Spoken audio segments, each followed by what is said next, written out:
Olá, amigos, boa noite, boa tarde, dependendo da hora que cada um de vocês esteja vendo. É uma alegria sempre muito grande estar com vocês do Vale do Jiquiriçá, através desse grupo de amigos da comunidade espírita da Nova Era. São 28 anos de trabalho árduo, incansável, lutando pela divulgação do bem, do amor, da justiça, da caridade. Com certeza o seu presidente, José Alberto, deve estar muito feliz por mais esse ano de realização. E assim como o apoio de Evandro Nunes, da Rádio Prazeres FM, e de modo especial Celso, que é meu amigo, companheiro de jornada, que sempre me oportuniza esse encontro com vocês. Ele tinha me pedido para falar sobre Jesus e o Natal, mas eu dialoguei com ele questionando o seguinte: vamos falar de Natal após o Natal? Jesus é assunto para o ano inteiro. Jesus tem assunto para nós discutirmos uma série de coisas que podemos fazer Natal todos os dias em nossas vidas. E aí eu sugeri falar sobre Jesus acalma a tempestade, porque vivemos num mundo conturbado, guerras, violências. De repente nós olhamos para o nosso lado, parece que a barbárie está de volta. E aí eu me lembrei de uma palestra que eu fiz um dia, que quando me deram esse tema, Jesus acalma a tempestade, eu questionei que nos meus 50 anos de trabalho espírita, nunca foi solicitado essa temática para mim. E eu jamais tinha me dedicado ao estudo desse assunto, me causou estranheza no momento. Mas aí aconteceram algumas coisas na minha caminhada que no dia de eu fazer essa palestra eu não pude, porque eu tinha rompido o rádio, tomei uma queda e fui parar no hospital. E aí a palestra ia ser 2 dias depois. E quando eu mandei o recado dizendo que não ia ser possível fazer a palestra, que eu estava engessada, sem poder dirigir, aí eu comecei a entender o que era Jesus acalma a tempestade. Porque virou uma tempestade em copo d'água. Primeiro meus filhos, porque eu não comuniquei a queda de madrugada. Ninguém sabia. Eu pedi a um neto para me levar para fazer uma radiografia. E de lá do hospital, eu já comuniquei ao grupo do Filomeno de Miranda que seria impossível estar presente lá. E a queda não sabia definir bem se foi só o pulso, tinha outros lugares que teve pancada. E fiquei a manhã inteira no hospital, e quando eu fui para casa almoçar com minha filha, porque meu neto disse: vó, vamos para casa, assim, almoço, depois eu lhe levo. Tá bom. E de lá eu fui comunicar aos filhos, sendo que uma filha já sabia, aquela filha que quer ser minha mãe, que quer controlar a minha vida, quer que eu diga todos os passos que eu dou, tudo que me acontece. E ela estava irada, a tempestade já tinha caído, porque o esposo dela tem amigos que gostam, são meus fãs de palestra, e aí fazia parte do grupo do Filomeno de Miranda. E quando ele viu a notícia de que não ia ter minha palestra, ele liga para meu genro e pergunta: o que foi que houve com sua sogra, como ela está? E ninguém sabia de nada. Aí a tempestade se formou de tal maneira que eu escondi, que eu não disse nada. E aí brigou com a minha outra filha, como se ela já soubesse, e não disse nada. Enfim, aí eu entendi o que significava essa fala de Jesus.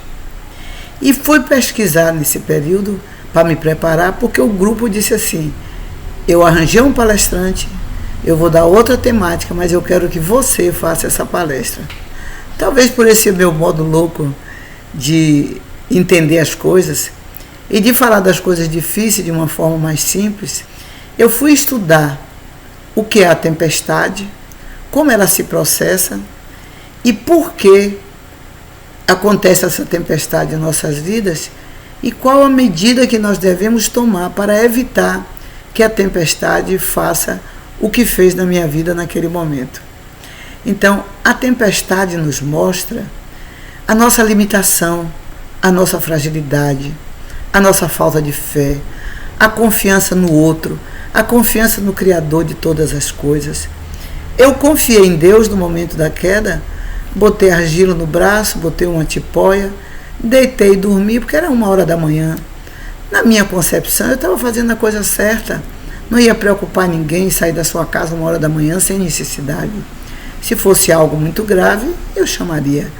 Mas era tudo suportável. Mas não houve entendimento que eu queria poupar as pessoas de se preocuparem devidamente. Quantas vezes nós fazemos isso nas nossas vidas? Evitamos problemas, discussão ou levar problema e não existe uma compreensão no nosso entorno e vira uma tempestade em um copo d'água. Então, a tempestade expõe a nossa imperfeição e vulnerabilidade. A tempestade também nos ensina preciosas lições, porque é nos temporais mais impetuosos que somos capazes de compreender as manifestações mais profundas sobre o poder e o amor divino. E é nesse momento que nós descobrimos força desconhecida.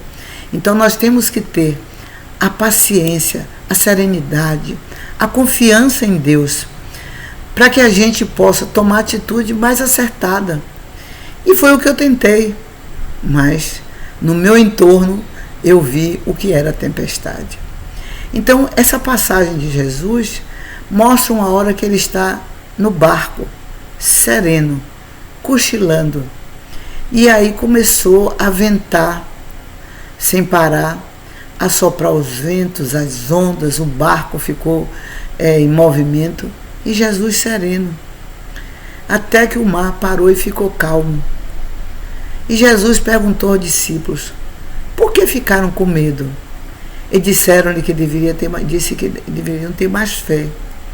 Então, quem não tem medo da morte, não se inquieta tanto diante do perigo, porque sabe que a morte não existe. Então são homens de pouca fé. Os discípulos admirados ficaram pensando que tipo de homem era capaz de dar ordens ao vento e ao mar. Jesus não deu ordem ao vento nem ao mar.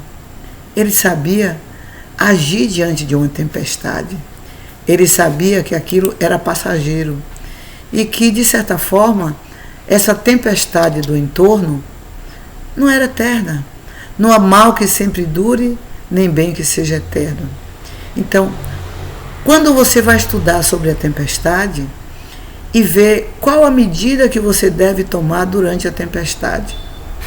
Manter-se longe das árvores por causa de raio, de queda. Não permanecer dentro da água durante as tempestades. Então, em casa, permanecer longe das portas e janelas. Evitar as áreas altas, buscar refúgio em lugar mais seguro.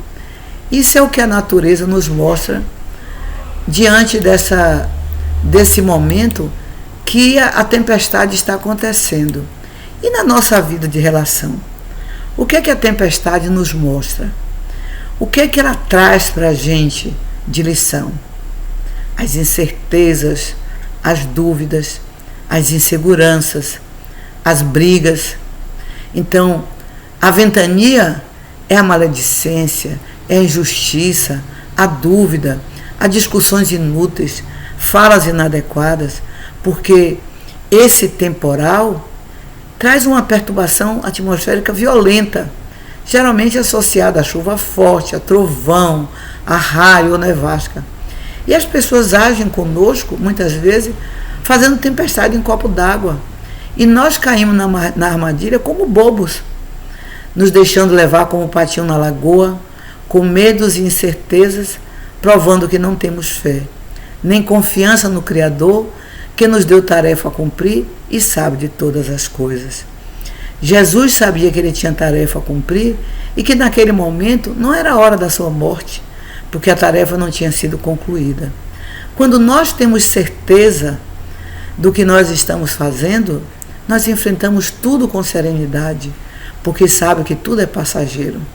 Tem uma passagem muito interessante que eu já vi tanto com Divaldo como com Chico, que no momento, uma vez Divaldo viajou para um lugar onde havia muitas guerras, muitas violências, agrediam na cidade, e ele chegou no aeroporto e da cidade até o hotel a pessoa veio avisando todas as coisas que estavam acontecendo, o que gerou uma certa intranquilidade.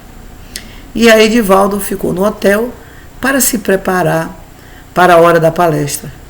E de repente começou um pipoco, apagou a luz, e Edivaldo, com medo, pensando que era daqueles ataques violentos que estavam comentando, e se escondeu dentro da banheira do banheiro, ficou ali encolhido, deitado, e as pessoas batendo na porta, e ele não saía dali, até que Joana apareceu e disse a ele por que ele estava agindo daquela maneira. Que ele podia ser violentado, podia morrer. Aí disse, mas você é imortal, você não precisa ter medo de morrer. Abra a porta, que foi um condensador de luz que explodiu, e o gerente do hotel está querendo trazer vela ou um lampião para iluminar o quarto. Então ele saiu envergonhado, assim como o Chico também já passou por uma experiência semelhante no passado, quando jovem, com medo de morrer de avião, e que Emmanuel disse que pelo menos ele morresse com dignidade, comprovando que ele era um espírito consciente da sua imortalidade. Até nós adquirirmos essa consciência, leva tempo. Nós somos, no início, pessoas de pouca fé. É necessário muito autoconhecimento, muito estudo, para que nós consigamos superar todas essas dificuldades, confiante que o Pai toma conta de nós e não tem nenhum interesse de nos levar ao sofrimento, mas sim a testar a nossa fé, a nossa confiança. Então, nós devemos agir durante a tempestade com calma, com serenidade, com confiança em Deus. Quando diz que numa tempestade nós devemos ficar em casa, vamos fazer um link com a nossa casa do nosso espírito, que é o nosso corpo. Se mantenha atenta a si próprio, mantenha seu equilíbrio. Quando diz saia na tempestade somente se for absolutamente necessário, é o mesmo que dizer fale somente o que for imprescindível. Não discuta, não brigue, não fale coisas que podem magoar. Quando o pesquisa da tempestade diz não retire nem coloque a roupa em estendedores, varais de arame durante a tempestade, não terceirize responsabilidade, assuma a parte que lhe cabe. É muito fácil a gente dizer assim, eu fiz assim porque fulano me influenciou, eu fiz assim porque fulano disse que tem que ser assim. Não, assuma seus atos, suas falhas, seus erros e seus acertos. Mantenha-se afastado e não trabalhe em cercas, alambrados, linhas telefônicas ou elétricas e estruturas metálicas. Então, mantenha-se afastado na tempestade de coisas que possam representar mais perigo.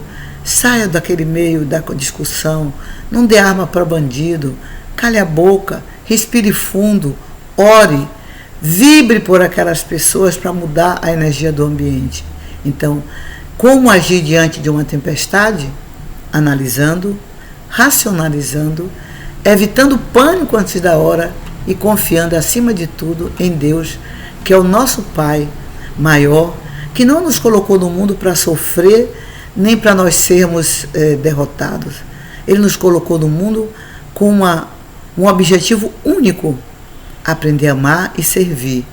Aprendendo a amar e servir, nós vamos conseguir mudar o nosso padrão vibratório, nós vamos conseguir evoluir, transformar nós próprios e, por tabela, influenciar quem está no nosso entorno, quem nos cerca, porque ao ver a nossa serenidade, o nosso equilíbrio, vai ter uma atitude diferenciada, até no critério de observação. Outro dia eu passei por uma experiência muito interessante. Ao chegar em casa, tinha ladrão dentro de casa e o menino que eu adotei comunicou que tinha ladrão tentando arrombar a janela. Foi um desespero, uma casa imensa, 600 metros de área construída. Eu estava no banheiro sem roupa, vesti a roupa porque eu tinha ido tomar banho, corri olhei todas as portas fechadas, peguei o telefone e fui ligar para a polícia. E a cena tragicômica foi eu sentada numa cadeira, como a que eu estou agora fazendo a palestra, orando pelo bandido, pedindo a Deus que ele conseguisse seguir o caminho dele, que não violentasse nem a mim nem ao meu filho, que ele tivesse consciência, mas ao mesmo tempo aguardando a polícia chegar e ao lado e pedindo a Deus que os policiais não cometessem crime, não cometessem desajuste, não fizessem nenhum mal à pessoa, que eu não queria ver morte. Mas estava sentada numa cadeira, orando, pensando em tudo isso, com 2 cacetetes do lado da cadeira, que eu disse, não tem jeito, são 2, se entrar em casa eu vou ter que me defender, se me agredirem eu vou ter que me defender. Então, com isso, eu me lembrei de uma passagem de um livro de André Luiz, que diz que nós não devemos agredir ninguém, mas se lhe agredir, mostre os dentes. Então eu estava naquela hora nessa posição, orando para que não acontecesse uma tragédia, mas ao mesmo tempo me prevenindo que se me atacassem eu estaria livre. A polícia demorou de chegar. Quando chegou, vimos os pertences do ladrão largado, sacola, com celular roubado, com outras coisas. Ele fugiu pela casa da vizinha e a polícia não encontrou ninguém e não houve crime, não houve morte. Então nessa hora eu vi que minhas preces foram atendidas. O que eu quero dizer com isso para vocês? Nós ainda somos imperfeitos. Ter medo é normal, é natural. Nós temos que nos prevenir, sim, mas nós temos cabeça pensante. Sabemos o que é um padrão vibratório. Sabendo que é a energia do bem, vamos vibrar no bem, pensar no bem, agir no bem e o bem vem. Então essa foi a comprovação. E quando eu digo, falo em palestra, eu digo que eu só falo em coisa que eu experimento, que eu vivi. Eu não vou dizer a vocês que é possível fazer isso todas as vezes, todas as horas, porque nós somos imperfeitos, a nossa natureza inferior fala mais alto. Mas se nós estudamos o assunto, se nós temos consciência da imortalidade, se sabemos que a nossa vida é passageira, se tiver de acontecer, é melhor ser vítima do que ser algoz. É melhor ser assassinado do que matar alguém. Então, o que vale para Deus, está no livro dos Espíritos, é a intenção.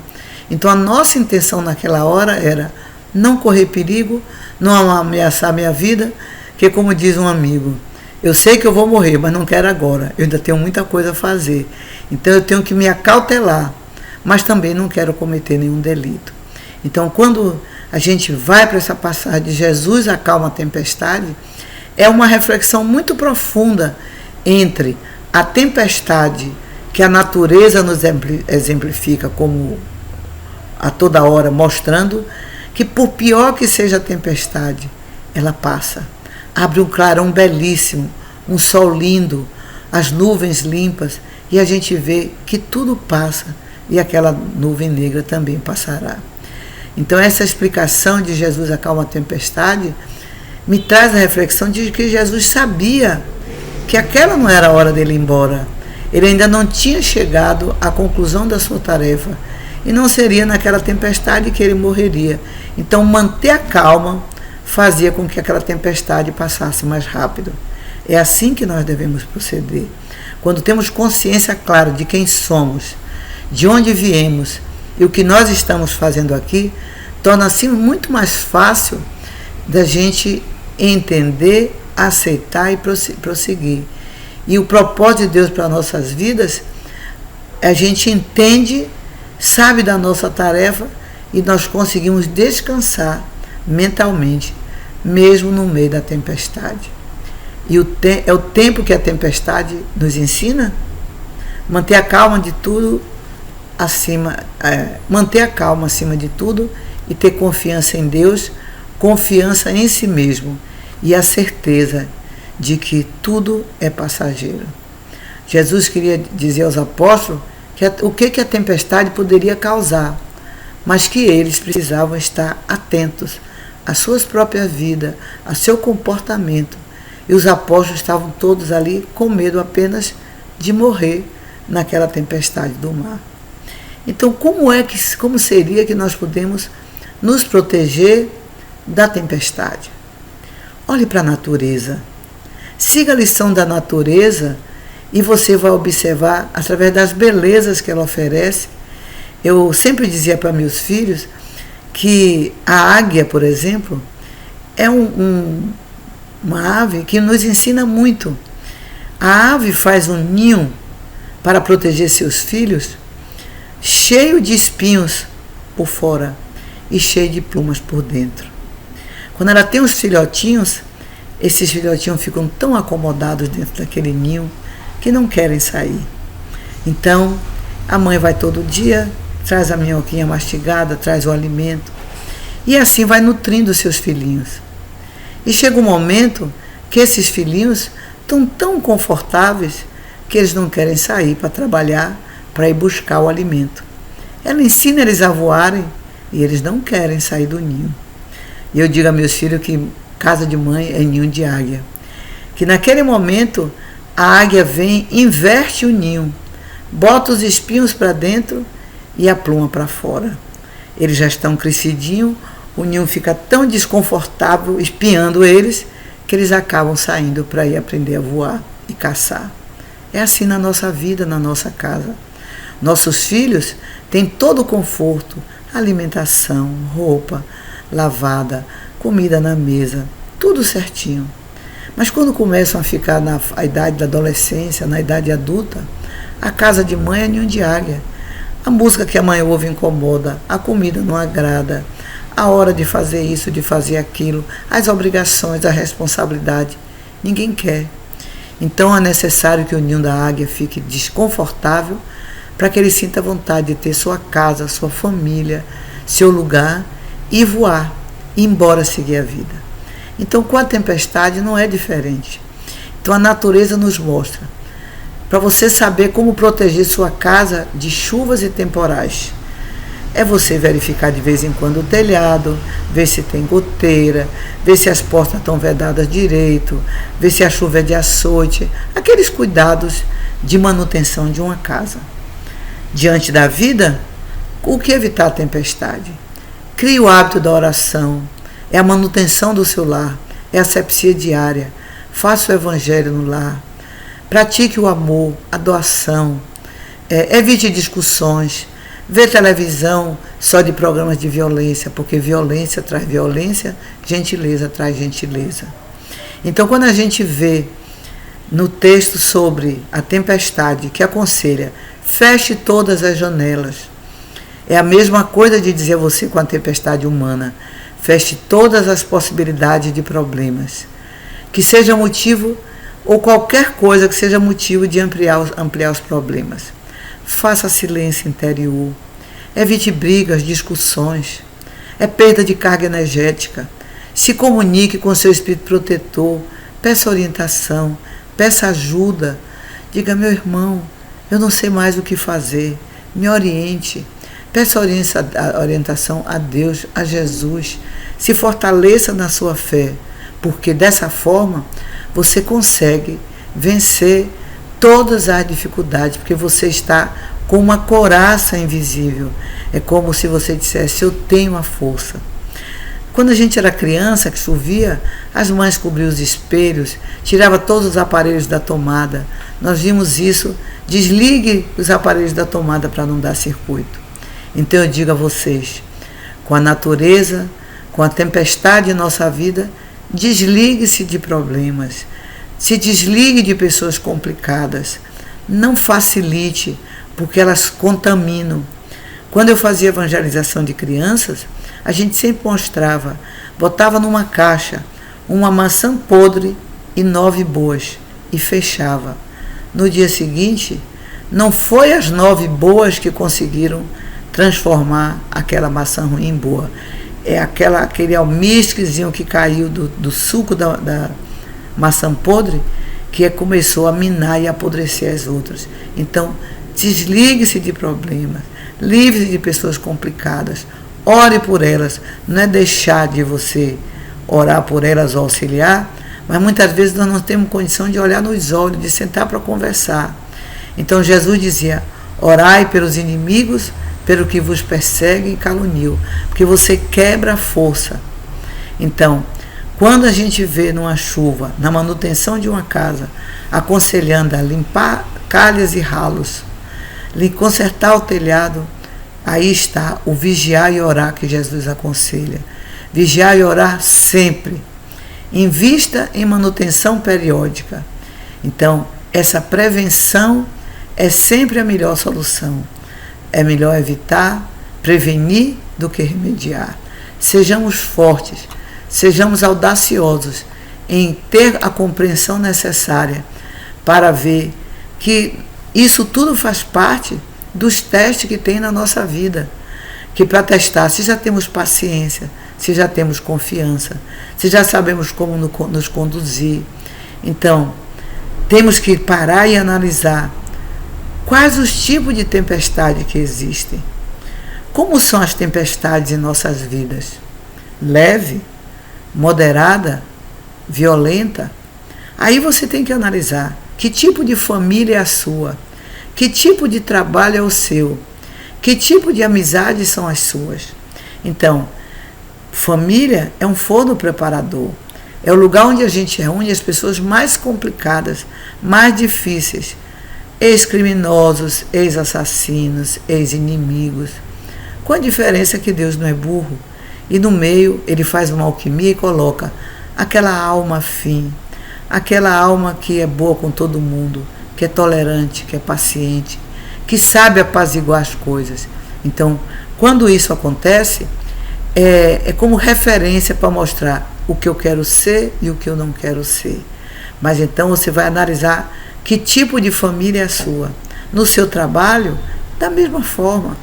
Será que eu trabalho com pessoas que adoram uma confusão, uma fofoca?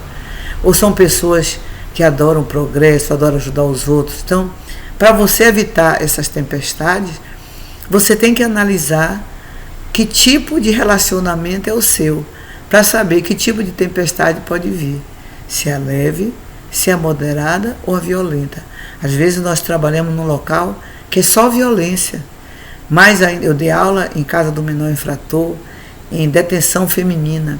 Então é um trabalho que a gente precisa ter muito equilíbrio, porque senão você absorve as dores e os problemas dos outros, e nós devemos sair, deixar o problema lá e vir para o nosso lar isolado daquelas coisas, assim como você toma um banho após um dia suado de labuta, você tem que limpar-se energeticamente daquele ambiente que muitas vezes você trabalha.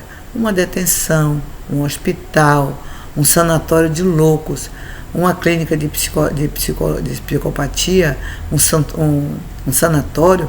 Nós às vezes somos obrigados a estar em ambientes de energias pesadas, violentas. Até como eu trabalhei durante muitos anos em eventos que, sem ser violentos, mas ambientes com muita bebida, com muito cigarro, eu que nunca fumei, nunca bebi, ficava alcoolizada, gelo na cabeça, gelo no estômago, enjoada, bebendo água o dia todo. Eu não sabia o que era. Era um médio esponja que absorve energeticamente todo aquele miasma de quem bebe muito, de quem fuma muito, e eu ficava doente. Até quando eu comecei a trabalhar na mediúnica, com desobsessão, estudando, e entendi, e a prática do bem, a transformação energética, porque eu tinha raiva de ter esse sentimento, de ter esse mal-estar. Eu dizia, como é que pode os outros que bebem, eu que vou ficar cachaçada? Na verdade, estava ali um preconceito, estava ali uma incompreensão, porque o alcoolista, ele é um doente, é um paciente pedindo alta, não tem cura. Tanto é que nos Alcoólicos Anônimos é o quê? Só por hoje. É vencer um dia de cada vez. Então é necessário que a gente entenda o outro, aceite como é, mas que faça o nosso escudo invisível de proteção para que a gente consiga viver nesse mundo de relação que não é tão simples, que é difícil, mas que nós estamos no lugar certo, com as pessoas certas e com certeza com os professores certos, que esses que mais exigem de nós é como se fossem os professores mais exigentes. Entre os muitos tipos de tempestade que existem, estão trovoadas, furacões, tornados, nevascas e tempestade de gelo e granizo. por mais diferente que esse tipo de tempestade possam ser, eles possuem algumas características em comum. E é necessário que a gente entenda e faça esse link com as tempestades de nossa vida. As trovoadas, vamos ver, são zoadas por besteira, pequenas confusões, que só faz aquela trovoada, como diz assim, fulano chegou fazendo uma trovoada, fazendo aquela confusão para nada. Os furacões, às vezes, dá perda total, começar do zero. Então, às vezes, é um rompimento de uma amizade, às vezes, discussões que levam a situações fatais. Então, você precisa recomeçar, reconstruindo sua vida do zero. Então, as nevascas são as friezas, as mortes, a indiferença. Então, elas se enquadram nas nevascas, nas tempestades de gelo, no granizo, porque são ações que você precisa, muitas vezes, nascer de novo, de ideias, de maneira de ser, de agir, porque dessa forma você não vai conseguir entender o que aconteceu em sua vida. E quando acontece as friezas de morte ou a indiferença das pessoas, se você não tiver a consciência da imortalidade, você vai culpar Deus, porque Deus levou meu filho, porque Deus fez isso, porque Deus fez aquilo. E aí é necessário que você entenda que Deus, que nos deu a vida, não precisa levar um ente querido para nada. Simplesmente Ele oportuniza a convivência para que cada um tenha a aula necessária um com o outro, que nós possamos estar com o outro integralmente, dando o nosso melhor. E essas indiferenças que muitas vezes são aparentes, no fundo, a pessoa está tendo atitude de indiferença, mas ela está sofrendo, porque ela quer o perdão, ela quer a compreensão, ela quer o diálogo.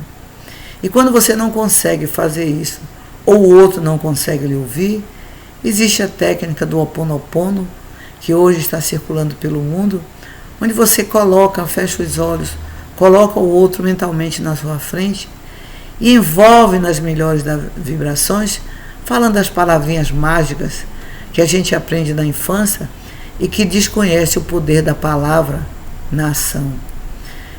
Eu te amo, sinto muito, me perdoe. Eu te amo, sinto muito, me perdoe, sou grato. Então, essa ação foi criada por uma pessoa que não tinha religião. Ele vivia numa região, trabalhando numa prisão de segurança máxima, onde ele via aquelas pessoas que não conseguiam melhorar. E começou a estudar os traços de personalidade de cada um, e sentiu que ele tinha que proceder com ele como irmãos, que somos todos filhos do mesmo pai, todos temos os mesmos direitos. Então ele começou a fazer uma meditação, onde ele fechava os olhos e dizia, fulano, botava aqueles presos na sua frente mentalmente, é como se você tirasse aquelas pessoas do corpo e elas estão na sua frente, que muitas vezes não vão ouvir aquilo que nós queremos dizer. Acha chato, acha besterol, mas quando você tira o corpo, o poder da sua mente, que exerce, traz essas pessoas à sua frente. E aí ele dizia, sinto muito, se eu não tenho condição de lhe auxiliar, me perdoe a minha incapacidade. Sei que você é meu irmão e eu quero que você melhore. Eu sou grato à vida por ter me dado a oportunidade de trabalhar com vocês. Então assim ele ia dizendo e repetindo sempre naquilo que vai no coração, e ele repetia, eu te amo, eu sou grato, sinto muito, me perdoe. Parece maluquice, mas todos nós somos corresponsáveis por aqueles que estão no nosso entorno, porque se somos melhores, temos que influenciar para que os outros também melhorem. Se somos piores, vão aprender com os que sabem mais do que nós. Então, somos irmãos. Ubuntu significa um por todos e todos por um. Então, assim é o universo. Somos todos filhos do mesmo Pai. Precisamos nos unir em vibração, em pensamento, em sonhos, em desejos, em aspirações, para que nós possamos ter um mundo de paz, de harmonia e felicidade.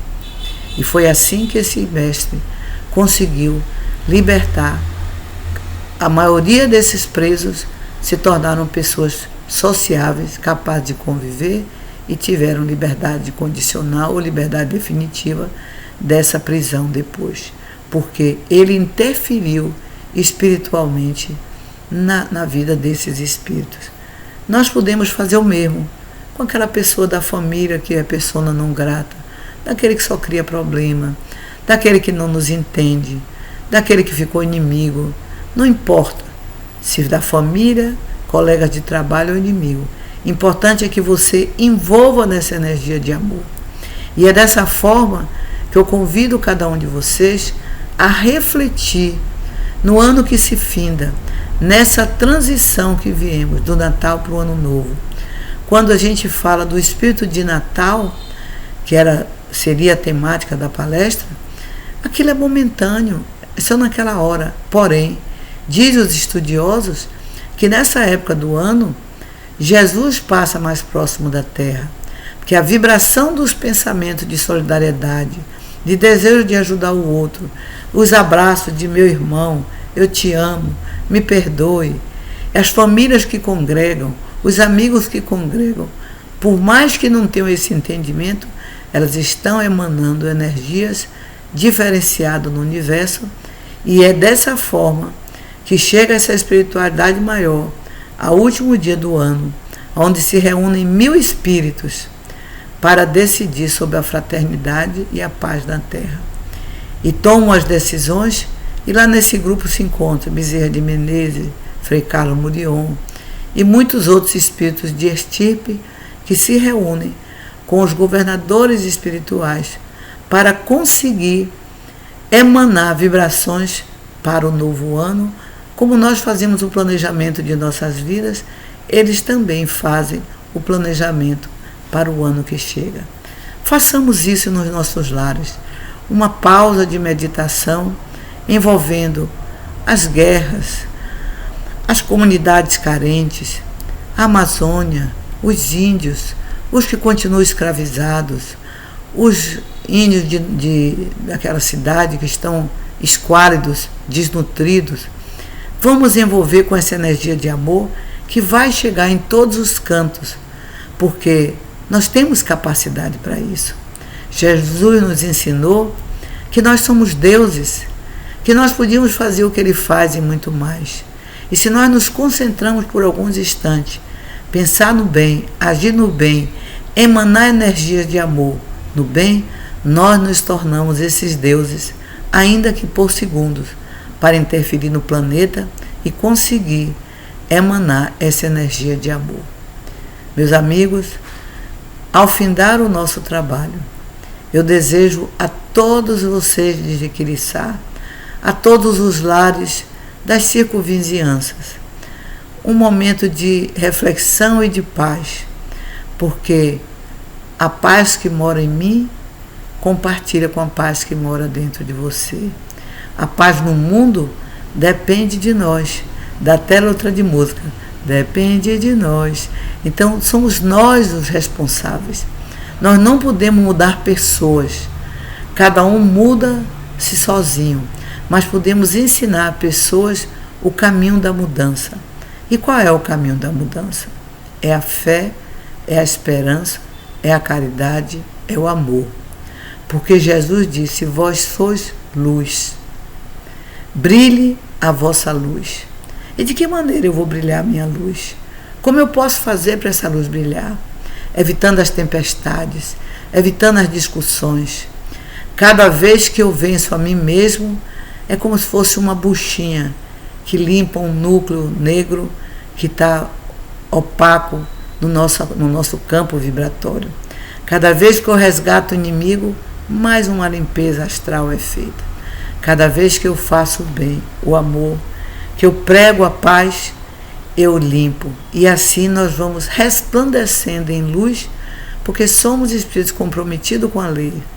E à medida que nós fazemos esse trabalho, nós vamos conseguindo, de certa forma, que essa luz da gente, ainda que opaca, pequenininha, vá brilhando, brilhando, até o dia que nós conseguimos dizer: não sou eu mais que vivo, mas é o Cristo que vive em mim. Porque, como dizia Paulo, ainda que eu falasse a língua dos homens e dos anjos, se eu não tivesse amor, eu nada seria. E o amor cobre a multidão dos pecados. O amor ama os que são difíceis de amar. E o Evangelho é amor, da primeira à última página. Vamos lembrar desses grandes líderes que passaram por nós, trazendo essa mensagem de amor, e que nós ainda teimamos como espíritos calceitas, teimosos em ser repetentes na escola da vida. Esse centro, essa comunidade da Nova Era, que completa 28 anos, já passou de ser uma ideia, uma casa espírita. Porque Joana de Andrade diz que uma ideia todo mundo tem, mas para ser um ideal, ela precisa ter acima de 10 anos. Então vocês já estão com 28, praticamente quase 3 décadas. Já não é mais uma ideia, é um ideal que eu desejo que a espiritualidade assista a todos vocês, que dê tudo o que vocês precisam, que estimule diretores, colaboradores a exercitar essa prática de amor, não apenas na casa espírita, mas principalmente em casa, no seu lar, na rua, no seu trabalho, porque o lar vai criando uma egrégora de tal maneira que ele passa a ser o seu porto seguro, não só para você, mas também para aqueles espíritos que precisam ser tratados, e que na hora que nós realizamos a prática do Evangelho, leituras edificantes, uma atividade lúdica de arte, coisas que você esteja em conexão com o divino, eles aproveitam para trazer uma pleiade de espírito, para essa pleiade de espírito ser tratada no seu lar, que passa a ser também um ponto de apoio, um porto seguro para essa espiritualidade que precisa de nós.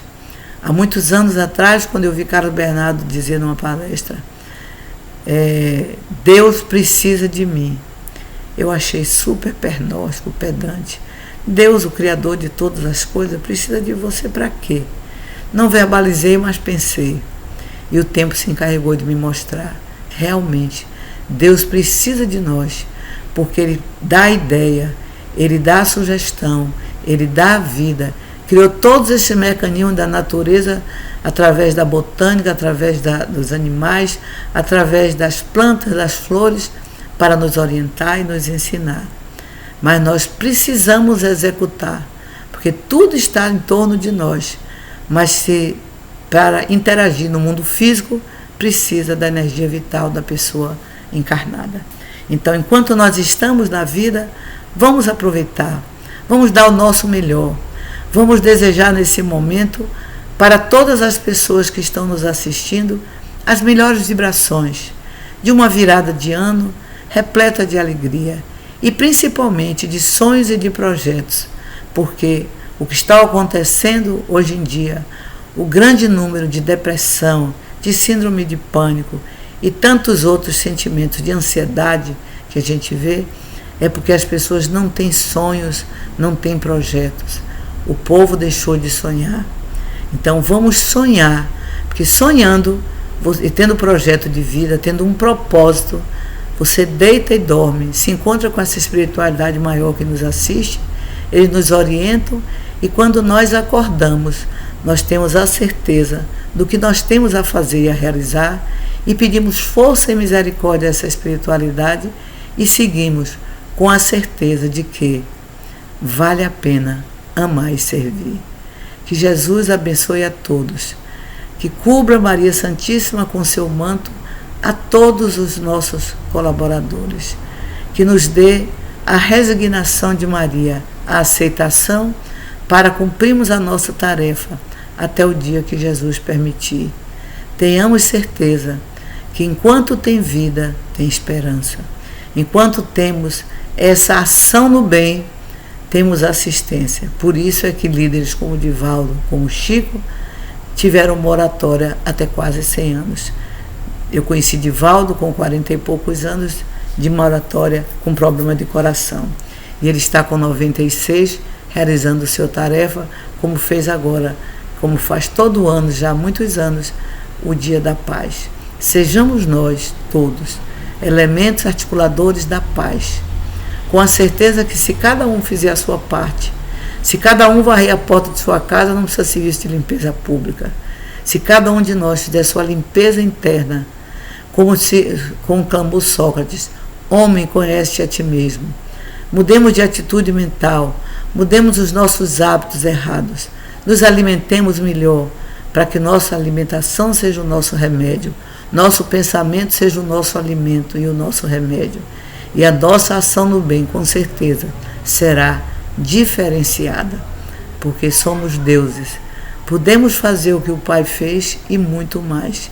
Acreditemos nessa máxima e vamos ser co-criadores no 2024, 2025 e por toda a nossa existência.